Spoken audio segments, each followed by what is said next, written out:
The reins slipped from my fingers as the horse bucked wildly, throwing me into the dust of the Texas trail. I hit the ground hard, the wind knocked out of me, and when I looked up, there was Mr. Thompson, David, leaning over me, his strong hands pulling me to my feet, his face inches from mine in a moment that froze time. Our eyes locked, and in that split second, I knew I'd crossed a line I could never uncross. My name is Alex Rivera, 22 years old, fresh out of college with a degree in environmental science that felt as useless as my attempts to fit into my conservative family's mold. Growing up in a small town outside Dallas, I'd learned early on to hide who I was. My parents, devout Catholics, ran a local hardware store and expected me to follow the straight and narrow, literally. Marry a nice girl, settle down, produce grandkids. But I'd known since high school that wasn't me. I'd confided in my best friend Jake Thompson during our freshman year at UT Austin. Jake was the golden boy, quarterback, straight-A student, heir to his family's sprawling ranch.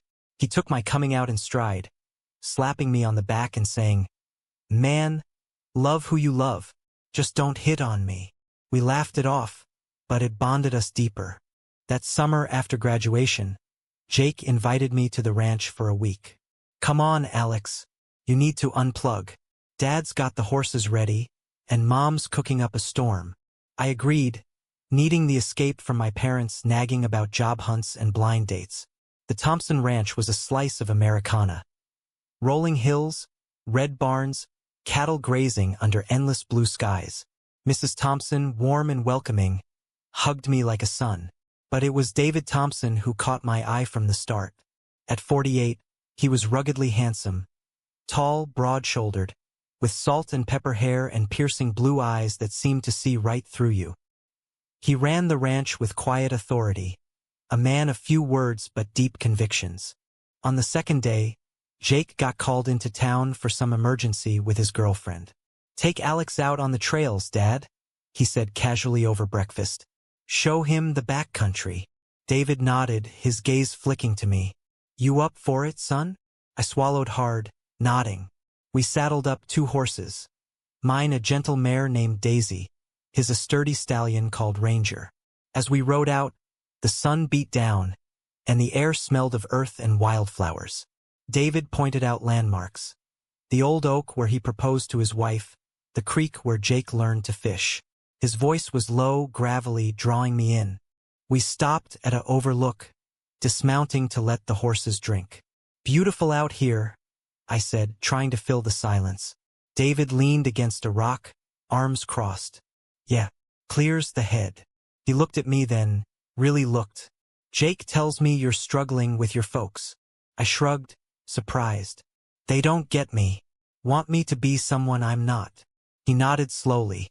"Family can be tough. I know that firsthand." There was a weight in his words, something unspoken. We talked more, about dreams, regrets. He shared how he'd given up a football scholarship to take over the ranch after his dad's death. "Sometimes you choose duty over desire," he said, his eyes distant. That's when the horse spooked, a rattlesnake in the brush. The buck, the fall, his hands on me. As he helped me up, our faces close, I felt a spark. His breath on my skin, the concern in his eyes turning to something else. For a heartbeat, I thought he might kiss me, but he pulled back, clearing his throat. "You okay?" I nodded, heart pounding. The ride back was silent, charged with tension. That night at dinner, I could barely meet his gaze. Jake chattered on, oblivious, but I knew something had shifted. A door cracked open to forbidden territory. The next morning, I woke to the sound of roosters. Jake was still asleep, so I wandered to the barn. David was there, brushing Ranger. "Morning," he said, not looking up. I hesitated. "About yesterday. Thanks for saving my ass." He chuckled. "No problem." But then he set the brush down, facing me. "Alex, I need to say something. What happened out there? It stirred things I thought were buried." My pulse raced. "What do you mean?" He stepped closer. "I've lived my life a certain way. Married, kids, the whole package. But there were moments, choices I didn't make." His voice dropped. "Seeing you, it reminds me of what I gave up." I froze. Was he saying what I thought? David, He held up a hand. Don't. This can't happen. You're Jake's friend. My son's age. But his eyes betrayed him, lingering too long. The air thickened. I turned to leave, but he grabbed my arm. Wait. And then, against all reason, he pulled me in. Our lips meeting in a kiss that was desperate, years of repression unleashing. It lasted seconds, but it shattered my world. We broke apart, breathing heavy. This is wrong, he whispered. I know, I said, but neither of us moved away. The kiss hung between us like a storm cloud, threatening to break at any moment. I avoided David for the rest of the day, helping Mrs. Thompson in the garden while Jake dragged me into town for supplies. But my mind replayed the scene endlessly. The roughness of his stubble, the taste of coffee on his lips, the guilt that followed. How could I do this to Jake? To his family? That evening, as the sun set over the hills, I sat on the porch swing, staring at the horizon. David joined me, a beer in hand. We need to talk, he said quietly. Mrs. Thompson was inside with Jake, watching TV. We had privacy, but it felt exposed. What happened this morning? It was a mistake, he started. I nodded, though my heart sank. Yeah, I get it. Heat of the moment. But he shook his head. No, Alex. It's not that simple. I've been fighting this part of myself for decades. He took a swig of beer, eyes on the fading light. In high school, there was a guy. We were close, too close for comfort back then. My dad found out, beat the hell out of me. Said it'd ruin the family name. So I buried it, married Sarah, built this life. Sarah was Mrs. Thompson's name. Hearing it made my stomach twist. I love my family, he continued. But meeting you, it's like looking in a mirror of what could have been. I swallowed hard. David, I'm not out to destroy that. Jake's my best friend. He looked at me then, pain etched in his features. I know. That's why we stopped this now. But even as he said it, his hand brushed mine on the swing, sending sparks. We sat in silence, the weight of unspoken desires pressing down. The next day, Jake suggested a group ride. All of us, Mom, Dad, you and me. Mrs. Thompson begged off, citing a headache, so it was just the three of us. As we trotted along the trails, Jake rode ahead, whooping like a kid. David and I hung back, the tension palpable. How's your head after that fall? He asked, voice neutral. Fine, I replied, but our eyes met, saying more. At the creek, Jake dismounted to skip stones. David and I stood by the water. I can't stop thinking about you, he murmured. I glanced at Jake, heart racing. We can't. But we did. That night, after everyone went to bed, I couldn't sleep. I slipped out to the barn, needing air. David was there as if waiting. Alex, he said, voice hoarse. We talked for hours about his regrets, my fears. He confessed he'd had affairs with men years ago, brief and hidden, always ending in shame. I thought I could outrun it, he said. But you're different. I shared my own story. The bullying in school, the prayers my parents forced on me to cure my feelings. For the first time, I felt seen. Our conversations deepened over the next days, stolen moments in the barn or on walks. No more kisses, but the emotional pull was stronger. Jake noticed my distraction. You okay, man? Seems spaced out. I lied. Just job stress. But guilt gnawed at me. Was this betrayal? David was married, a father. Yet, the connection felt real, a lifeline in a world that demanded we hide. Then came the turning point. On my last night, a storm rolled in, thunder shaking the house. Jake crashed early, exhausted from chores.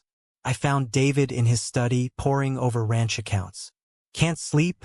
He asked. I shook my head. We talked again, rain pounding the windows. What if we could be together? I whispered, half joking. He looked tormented. We can't. Sarah. She's been through enough. He revealed her battle with depression after a miscarriage years ago. I owe her my loyalty. But the storm outside mirrored the one inside. As lightning flashed, he pulled me close again. Our kiss deeper this time, fueled by desperation. We broke apart when we heard footsteps. Mrs. Thompson, checking the windows. "Everything okay?" she asked, oblivious. We nodded, but the close call shook us.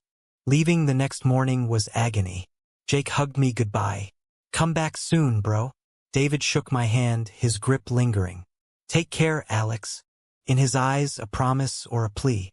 Back in Dallas, I threw myself into job interviews, but David haunted my thoughts. We started texting, innocent at first about the ranch, then personal. "Miss our talks," he'd say. "Me too." The messages evolved, confessing feelings we couldn't voice. "You're the first person who's made me feel alive in years," he wrote one night.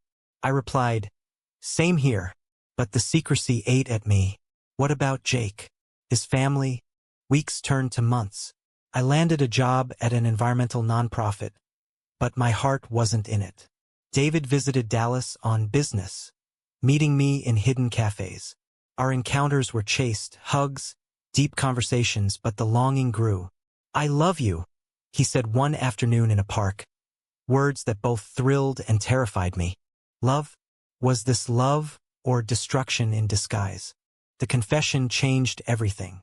"I love you too," I whispered back, but the words tasted bittersweet. We were building a house of cards, one gust away from collapse. David returned to the ranch and our communication intensified. Late-night calls where he'd whisper from the barn, away from Sarah. "She's noticing I'm distant," he admitted once. "Blames it on ranch stress." Guilt laced his voice, mirroring mine.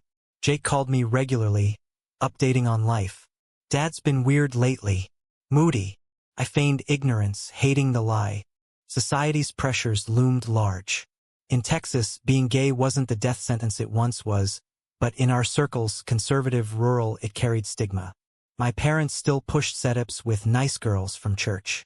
"When are you bringing someone home, Alex?" Mom asked over dinner.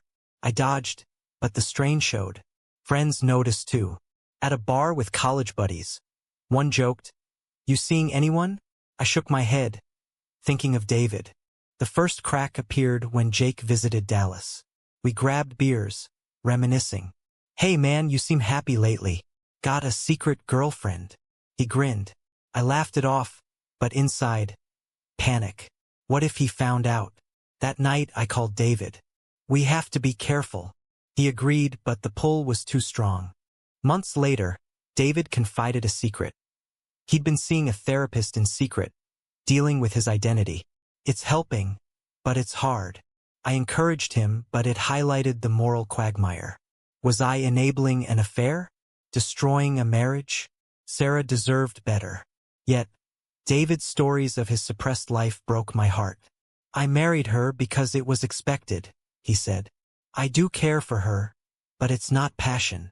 The tension peaked at Jake's birthday party back at the ranch. I couldn't say no when invited. Arriving, Sarah hugged me warmly. "So good to see you, Alex." David was reserved, but our eyes met across the room. The party was lively, barbecue, music, friends. Jake pulled me aside. "Glad you're here, bro." That night, after lights out, David slipped into the guest room. Couldn't stay away. We talked till dawn, hands intertwined, no more. But Sarah sensed something. The next morning, she cornered me in the kitchen. "Alex, is everything okay with David? He's been different since your last visit." I stammered, "I don't know." Her eyes searched mine, suspicion flickering. Guilt overwhelmed me. I left early, citing work. Back home, I confronted David over the phone. "This is hurting everyone. We have to end it." Silence. "I can't," he said finally. "You're my truth." But the call ended in tears. Then the betrayal. Jake called weeks later, voice shaking. "Alex, what the hell? I found Dad's phone. Texts from you." My world crumbled. "Jake, you're screwing my dad? My married dad." He hung up. David called next, frantic. "He knows. Everything's blowing up." Sarah confronted David that night. He confessed, not the affair but his sexuality. "I've been lying to you for years," he told her. She was devastated, years of marriage unraveling. Jake blamed me, "You ruined my family," he texted. I drove to the ranch uninvited, needing to face it. Jake met me at the door, furious. "Get out." But David intervened. "Let him in." Inside, chaos. Sarah in tears, packing bags. "How could you?" she sobbed at David. Then to me, "You're just a kid. What did you think would happen?" We talked for hours, raw, painful. David explained his struggles, the societal pressure that forced him into the closet. "I never meant to hurt you," he told Sarah. She listened, hurt but understanding. "I suspected something years ago, but I ignored it." Jake stormed out, but returned later, calmer. "This is messed up, but, Dad, if you're gay, why hide it?" The night ended in fragile peace. Sarah decided to stay for now, suggesting counseling. "We built a life. Maybe we can rebuild." But David shook his head. "I need to be honest with myself, with everyone." As I left, Jake pulled me aside. "I hate you right now, but I get it. Love sucks." Our friendship hung by a thread. The fallout rippled outward. Back in Dallas, I came clean to my parents. "Mom, Dad, I'm gay." The words I dreaded. Dad's face hardened. "No son of mine." Mom cried, "We can fix this. Therapy. Church." I stood firm. "This is me." They kicked me out that night, bags on the porch. "Don't come back until you're straight." Homeless, I crashed with a friend, job teetering as focus waned. David filed for divorce amicably. Sarah, though heartbroken, supported him. "I want you happy," she said, but the small town buzzed with gossip. "Thompson's leaving his wife for a man?" Whispers at the store, church. David lost business partners, old friends ghosted. "This is the price," he told me over the phone. Jake struggled most. Angry at the deception, confused by his dad's revelation. "How do I process this?" he asked in a rare call. Our talks were tense, rebuilding trust inch by inch. We met secretly in neutral towns, navigating the debris. "Is this worth it?" I asked once in a motel room. David held me. "Yes, for the first time, I'm free." But freedom came with chains, societal judgment, family rifts. At a pride event in Austin, we held hands publicly. A small act of defiance. Strangers stared, some sneered. "Faggots," one muttered. David tensed, but squeezed my hand. "Ignore them." Moral dilemmas haunted us. Had we chosen right? David's kids. Jake had a younger sister, Emily, just 16. She adored her dad, but the divorce confused her. "Why can't you stay with Mom?" she asked tearfully. David explained gently, "Sometimes love changes." But she blamed me, calling me the homewrecker. Jake's awakening came slowly. He researched LGBTQ issues, attended support groups. "I realize now how hard it was for you, Alex," he admitted months later. "And for Dad." We met for coffee, awkward but healing. "I forgive you, both of you." Tears flowed, but the damage lingered. Society's mirror was harsh. My job let me go, restructuring. But I suspected bias after rumors spread. Applications went unanswered. Whispers of, "That gay guy from the scandal." David sold part of the ranch to cover divorce costs, facing boycotts from local suppliers. "This town's not ready," he said bitterly. Yet amid the pain, growth. David came out publicly in a local paper interview, sharing his story. "I lived a lie for too long. If it helps one kid." Responses mixed, hate mail but also support letters. A young man wrote, "You gave me hope. I volunteered at LGBTQ centers, channeling hurt into help." Our relationship deepened but tested. Arguments flared, over past lies, future fears. "Did you ever love Sarah?" I asked once. "Yes, in my way." Jealousy stung. But we chose honesty, therapy helping unpack baggage. A year in, Jake invited us to his graduation. "I want you both there." Sarah attended too, cordial. Emily hugged David, whispering, "I'm proud of you, Dad." It was a step toward mending. But not all wounds heal clean. My parents reached out sporadically, conditional love. "If you repent." I refused, cutting ties for sanity. As time passed, the initial storm settled into an uneasy calm. David and I moved in together in Austin, a liberal bubble amid Texas conservatism. The city offered anonymity, but echoes of the past followed. At a family gathering, Sarah's side, surprisingly inclusive, awkwardness reigned. "So, you're the one," an aunt said to me, half joking. I smiled tightly. Jake defended us. "He's family now." Internal conflicts raged. David missed the ranch life, the simplicity. "Did I throw it all away?"